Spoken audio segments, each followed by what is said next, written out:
दोस्तों आज हम पढ़ेंगे जूलियस सीज़र। इस प्ले का पूरा नाम है the tragedy of Julius Caesar. दोस्तों इस प्ले को विलियम शेक्सपियर ने 1599 में लिखा था और इसे पब्लिश किया गया था 1623 में। तो चलिए कहानी शुरू करते हैं। दोस्तों ये कहानी है 44 बीसी की। रोम में एक जूलियस सीज़र नाम का बंदा हुआ करता था जिसे रोम के लोग बहुत ही ज़्यादा पसंद करते थे और उसकी पॉपुलैरिटी धीरे धीरे बढ़ती जा रही थी। रोमन्स जूलियस सीज़र की बहुत ज़्यादा इज्जत भी करते थे। जूलियस सीज़र की वाइफ का नाम था कैल्पुर्निया और जूलियस सीज़र का एक बहुत ही अच्छा दोस्त था मार्क एंटनी। ठीक है, अब दोस्तों रोम में जूलियस सीज़र की तरह ही एक और बंदा हुआ करता था, मार्कस ब्रूटस। रोम में जितनी इज्जत और प्यार लोग जूलियस सीज़र को करते थे ना, उतनी ही इज्जत और प्यार मार्कस ब्रूटस को भी मिलती थी। मार्कस ब्रूटस भी जूलियस सीज़र का एक अच्छा दोस्त था। इन दोनों को इक्वली लोग प्यार करते थे। मार्कस ब्रूटस अपने देश रोम से बहुत प्यार करता था और वह चाहता था कि रोम में डेमोक्रेसी रहे। अब दोस्तों जूलियस सीज़र ने बूढ़े पॉम्पे के बेटों को वॉर में हरा दिया है, जिसकी वजह से रोम में उसकी पॉपुलैरिटी बहुत ज़्यादा बढ़ जाती है। लोग उसको और भी ज़्यादा पसंद करने लगते हैं। जूलियस सीज़र जब पॉम्पे के बेटों को हराकर अपने घर पर वापस आता है तो रोम के लोग उसकी बहुत अच्छे से उसका वेलकम करते हैं। जूलियस सीज़र के लिए जश्न किया जाता है, दावतें करी जाती हैं। जूलियस सीज़र की बढ़ती पॉपुलैरिटी को देखकर कैशियस नाम का एक बंदा था, वो बहुत ज़्यादा जलने लगता है। कैशियस को डर है कि अगर जूलियस सीज़र की इसी तरह पॉपुलैरिटी बढ़ती रही तो फिर जूलियस सीज़र एक दिन रोम का बादशाह बन जाएगा। कैशियस जूलियस सीज़र की बढ़ती पॉपुलैरिटी को नहीं देख सकता था, उसको बर्दाश्त नहीं था कि जूलियस सीज़र इतना आगे कैसे निकल रहा है। तो दोस्तों कैशियस एक प्लान बनाता है जूलियस सीज़र को मारने का। अब दोस्तों कैशियस को एक बात तो पता थी कि जूलियस सीज़र को इतनी आसानी से नहीं मारा जा सकता, क्योंकि रोम का बच्चा बच्चा जूलियस सीज़र का दीवाना हो रहा था। इसलिए कैशियस को कोई ऐसा प्लान बनाना था जिससे लोगों को लगे कि जूलियस सीज़र को मारना बिल्कुल ठीक था और लोग बगावत ना करें, लोग जूलियस सीज़र के कत्ल में उसका साथ दें। तो कैशियस क्या करता है, कैशियस मार्कस ब्रूटस के पास जाता है और मार्कस ब्रूटस को बहकाना शुरू करता है। कैशियस मार्कस ब्रूटस से कहता है कि जूलियस सीज़र एक दिन बादशाह बन जाएगा रोम का और रोम से डेमोक्रेसी को हटा देगा और पूरे रोम में अपनी बादशाहत करेगा, डिक्टेटरशिप को ले आएगा। दोस्तों कैशियस जानता था कि जूलियस सीज़र की टक्कर का अगर कोई है रोम में तो वो है मार्कस ब्रूटस। अगर मार्कस ब्रूटस लोगों से कहेगा कि जूलियस सीज़र को मारना एक सही फैसला है तो लोग मार्कस ब्रूटस की बात को मान लेंगे, क्योंकि लोग जानते हैं कि ब्रूटस अपने देश से बहुत प्यार करता है और अपने देश के लिए कुछ भी कर सकता है और लोग ब्रूटस की बात को मानते हैं। इसलिए कैशियस ब्रूटस को बहकाने लगता है और ब्रूटस को अपने साथ कर लेता है।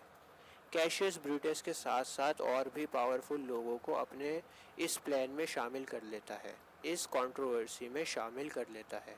तो ये लड़ाई है कैशियस और जूलियस सीज़र की। तो अब यहाँ से कैशियस प्लान बनाना शुरू करता है कि जूलियस सीज़र को कैसे मारा जाए। मुझे उम्मीद है यहाँ तक की कहानी आपको क्लियर है। अब दोस्तों जूलियस सीज़र अपने घर में है और तभी ज़ोर ज़ोर से बिजली कड़कने लगती है और उसकी जो वाइफ है कैलिफोर्निया, वो भी नींद में चिल्लाने लगती है। कैलिफोर्निया नींद में कहती है कि सीज़र को बचाओ, सीज़र को बचाओ। कैलिफोर्निया ने एक बुरा सपना देखा है। दोस्तों जूलियस सीज़र अपने सर्वेंट से कहता है कि जाओ तुम प्रीस्ट के पास और प्रीस्ट से कहो कि एक जानवर की बलि दे दें, एक जानवर की कुर्बानी करें, उसकी कत्ल करें, उसको सेक्रीफाइस करें मेरे लिए। और अब जूलियस सीज़र की जो वाइफ है कैलिफोर्निया, वो जूलियस सीज़र को सलाह देती है कि आज तुम बाहर मत जाओ, मुझे कुछ ठीक नहीं लग रहा, आज तुम घर में ही रहो। जूलियस सीज़र कैलिफोर्निया की बातों को नज़रअंदाज कर देता है और कहता है कि मैं बाहर जाऊंगा।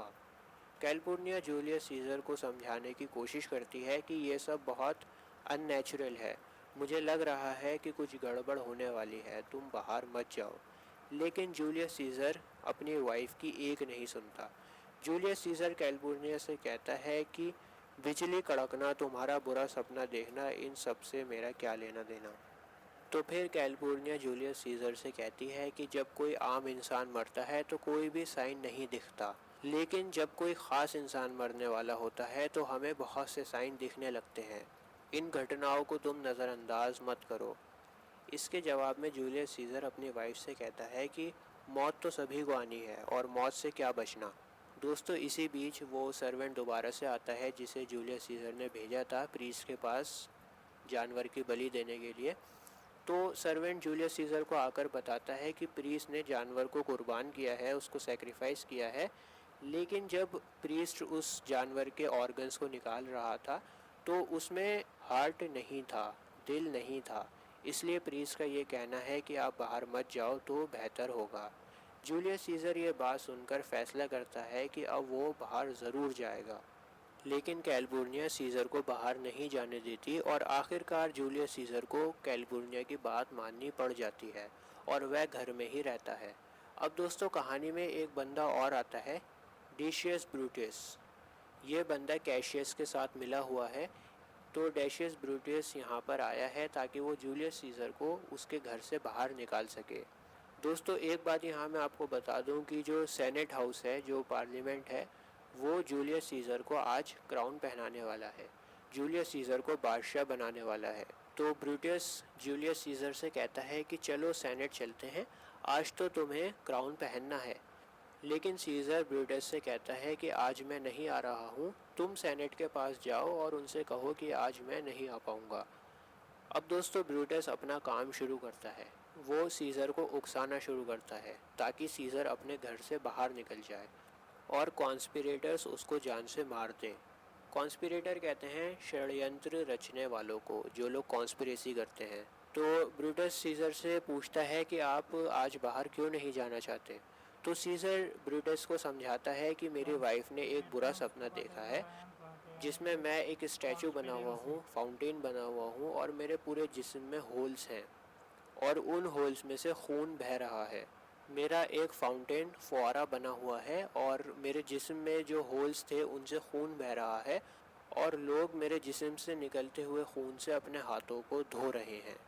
इस वजह से मेरी वाइफ को लगता है कि आज मुझे बाहर नहीं जाना चाहिए, घर में ही रुकना चाहिए। इसलिए सेनेट से जाकर कहो कि मैं आज नहीं आ पाऊँगा। अब दोस्तों ब्रूटस सीज़र को कहता है कि इस सपने को गलत नज़रिए से देखा जा रहा है। ये सपना बुरा नहीं है बल्कि बहुत अच्छा है। इस ड्रीम का मतलब है कि सीज़र की लाइफ से लोगों को स्ट्रेंथ और पावर मिलेगी। लोग सीज़र की लाइफ से इन्फ्लुएंस होंगे। दोस्तों ब्रूटस सीज़र से ये भी कहता है कि आज तुम्हें क्राउन पहनाना है। अगर तुम आज नहीं गए तो हो सकता है सेनेट का माइंड बदल जाए और वो किसी और को क्राउन पहना दे। इस तरह से ब्रूटस अपनी बातों में सीज़र को फंसा लेता है और सीज़र आखिरकार ब्रूटस की बातों में आ जाता है और ब्रूटस के साथ सेनेट की ओर चल पड़ता है। ब्रूटस के साथ दोस्तों और भी जो कॉन्स्पिरेटर्स थे वो जुड़ जाते हैं। सीज़र उन सभी को देखकर बहुत खुश होता है, लेकिन उस बेचारे को क्या पता था कि ये लोग उसके साथ क्या करने वाले हैं। दोस्तों सीज़र के साथ उसका सबसे अच्छा दोस्त एंटनी भी था। तो अब एक कॉन्स्पिरेटर होता है जिसका नाम है ट्रिबोनियस। ट्रिबोनियस क्या करता है, वो एंटनी को बातों में लगाकर उसको अलग कर देता है सीज़र से और अब सीज़र इन सभी कॉन्स्पिरेटर्स के बीच में अकेला है। इसके बाद दोस्तों सबसे पहला हमला कैस्का करता है सीज़र के ऊपर। कैस्का अपनी तलवार सीज़र के अंदर घुसा देता है। कैस्का के बाद बाकी सभी कॉन्स्पिरेटर्स एक एक करके अपनी तलवार सीज़र में घुसाना शुरू कर देते हैं और लास्ट में ब्रूटस सीज़र को स्टैप करता है। ब्रूटस से मेरा यहाँ मतलब है मार्कस ब्रूटस। दोस्तों कहानी में दो ब्रूटस हैं। डेकियस ब्रूटस का छोटा सा रोल था। डेकियस ब्रूटस ने सिर्फ सीज़र को घर से बाहर निकालने का काम किया था, उसके बाद उसका कोई भी रोल नहीं है। तो यहाँ पर मैं बात कर रहा हूँ मार्कस ब्रूटस की। तो आखिरी तलवार मार्कस ब्रूटस घुसाता है। सीज़र जब ये देखता है कि मार्कस ब्रूटस भी उसके कत्ल में शामिल है तो उसके आखिरी अल्फाज ये होते हैं, ब्रूटस तुम भी, अब तो मुझे मर ही जाना चाहिए। क्योंकि दोस्तों सीज़र मार्कस ब्रूटस को अपना बहुत ही अच्छा दोस्त समझता था और सीज़र को मार्कस ब्रूटस से ये उम्मीद नहीं थी। अब दोस्तों सीज़र मर चुका है। एंटनी जब वापस आता है सीज़र की ये हालत देखता है, उसे मरा हुआ पड़ा देखता है तो उसके होश उड़ जाते हैं। एंटनी समझ जाता है कि सीज़र को इन लोगों ने जान से मारा है। एंटनी कॉन्स्पिरेटर से कहता है कि तुम लोग मुझे भी मार दो। ये मेरे लिए गर्व की बात होगी अगर तुम मुझे उसी तलवार से मारोगे जिस तलवार पर सीजर जैसे महान लीडर का खून लगा हुआ है। मार्कस ब्रूटस एंटनी से कहता है कि हम लोग तुम्हें नहीं मारेंगे। तुम समझ रहे होंगे कि हम लोग बहुत गलत हैं, लेकिन जब तुम्हें पता लगेगा कि हमने ये क्यों किया तो तुम भी हमारा साथ दोगे।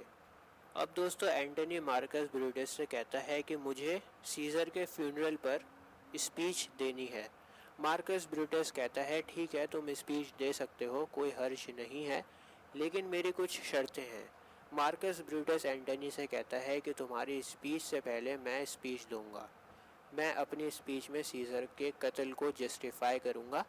ब्रूटस कहता है कि मैं पब्लिक को ये भी बताऊंगा कि तुम मेरी परमिशन से बोल रहे हो और तुम्हें अपनी स्पीच में कॉन्स्पिरेटर्स को ब्लेम नहीं करना, उनके खिलाफ कुछ भी नहीं बोलना।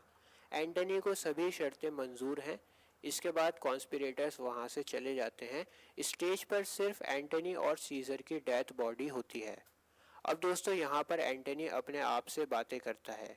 एंटनी कहता है सीजर मुझे माफ़ करना क्योंकि मैंने तुम्हारे कातिलों के साथ इतना अच्छे से बिहेव किया, लेकिन खुदा इन कातिलों को ज़रूर सज़ा देगा। एंटनी ये भी कहता है कि फ्यूचर बहुत भयानक होने वाला है। देश में सिविल वॉर होगा और हर तरफ बर्बादी होगी। अगला सीन फ्यूनरल का है। लोगों को पता लग गया है कि सीजर का कत्ल हो गया है, तो भारी तादाद में लोग सीजर के फ्यूनरल में आते हैं। अब दोस्तों मार्कस ब्रूटस फ्यूनरल पर अपनी स्पीच शुरू करता है। ब्रूटस कहता है कि मैं भी आप लोगों की तरह सीजर से बेशुमार मोहब्बत करता हूँ, लेकिन मैं सीजर से भी ज़्यादा अपने देश रोम से मोहब्बत करता हूँ। I loved Caesar but I loved Rome more. Marcus Brutus लोगों से सवाल करता है। ब्रूटस पूछता है लोगों से कि क्या तुम लोग सीजर के जिंदा रहते हुए गुलाम बनना पसंद करते या फिर तुम लोग सीजर को मारकर आज़ाद होना चाहते। ब्रूटस कहता है कि सीजर की मौत पर मुझे भी बहुत गम है, बहुत अफसोस है, मैं भी बहुत दुखी हूँ, लेकिन सीजर के एम्बिशंस के लिए उसको मारना ज़रूरी था। ब्रूटस कहता है कि कोई है यहाँ पर जो ग़ुलाम बनना चाहता हो, कोई है यहाँ पर जो अपनी कंट्री से प्यार नहीं करता।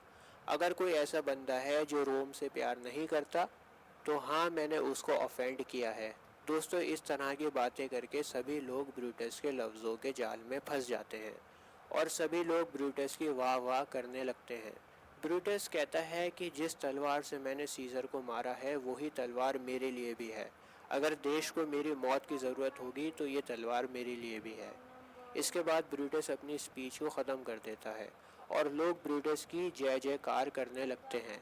ब्रूटस अब लोगों से कहता है कि कुछ शब्द अब एंटनी मेरी परमिशन से बोलेगा और एंटनी अपनी स्पीच देने के लिए आता है। दोस्तों ब्रूटस अपनी स्पीच देकर वहाँ से चला जाता है अपने घर और एंटनी अपनी स्पीच को शुरू करता है। एंटनी लोगों से कहता है कि सीजर ने अपनी ज़िंदगी में बहुत सारी जंग लड़ी हैं, बहुत सारी जंग जीती हैं, बहुत सारे पैसों पर कब्ज़ा किया है, लेकिन सीजर ने वो सभी पैसे लोगों के भले के लिए लुटा दिए। अगर सीजर एम्बिशियस होता तो वो अपने पैसों को लोगों में भला क्यों बांटता। सीजर को गरीबों से बहुत हमदर्दी थी, गरीब रोते थे तो सीजर भी रोता था, तो फिर कैसे सीजर एम्बिशियस हो सकता है। एंटनी लोगों से कहता है कि तुम सबके सामने मैंने सीजर को 3 बार क्राउन ऑफर किया, लेकिन सीजर ने तीनों बार क्राउन को ठुकरा दिया, तो फिर सीजर कैसे एम्बिशियस हो सकता है। अब दोस्तों एंटनी की इन बातों से लोगों का मूड बदल जाता है। इसके बाद एंटनी लोगों को सीजर की विल के बारे में बताता है। एंटनी लोगों से कहता है कि तुम सब सीजर की बॉडी के पास आ जाओ, वहाँ पर मैं तुम्हें सीजर की विल के बारे में बताऊँगा। सब लोग सीजर की बॉडी के पास आ जाते हैं और एंटनी भी वहाँ पर आ जाता है। एंटनी विल बताने से पहले लोगों को बताता है कि किस किस ने सीजर के जिस्म में तलवार घुसाई है। एंटनी लोगों में गुस्सा जगाना चाहता था और जैसा एंटनी चाहता था वैसा ही होता है, लोग बहुत गुस्सा हो गए थे। इसके बाद एंटनी लोगों को सीजर की विल पढ़कर बताता है। एंटनी कहता है कि सीजर ने अपनी विल में लिखा है कि हर रोमन को 75 सिल्वर कॉइन्स दिए जाएं। इसके अलावा सीजर के बगीचे भी लोगों को दे दिए जाएं। इसके बाद दोस्तों लोगों में बहुत गुस्सा हो जाता है और लोग चिल्लाते हुए कहते हैं कि हम सीजर की बॉडी को होली प्लेस पर जलाएंगे और कॉन्स्पिरेटर्स के घरों में आग लगा देंगे। अब दोस्तों ब्रूटस की जो मौत होती है वो पब्लिक के हाथों से नहीं होती। दरअसल दोस्तों जूलियस सीज़र का एक नेफ्यू होता है ऑक्टेवियस सीज़र। तो ऑक्टेवियस सीज़र और एंटनी दोनों अपनी आर्मी को मिला लेते हैं और साथ में लड़ते हैं ब्रूटस और कैशियस की आर्मी से। ब्रूटस और कैशियस की आर्मी है और दूसरी तरफ ऑक्टेवियस जो कि जूलियस सीज़र का नेफ्यू है और एंटनी, इन दोनों की आर्मी होती है। तो इन दोनों की आर्मी लड़ती है जिसमें ब्रूटस और कैशियस की आर्मी हार जाती है और हारने के बाद ब्रूटस और कैशियस सुसाइड कर लेते हैं और इसी के साथ ये प्ले भी ख़त्म हो जाता है। तो दोस्तों आई होप आपको ये कहानी पसंद आई होगी, नरेशन अच्छा लगा होगा। मिलते हैं आपसे अगली वीडियो में। जय हिंद।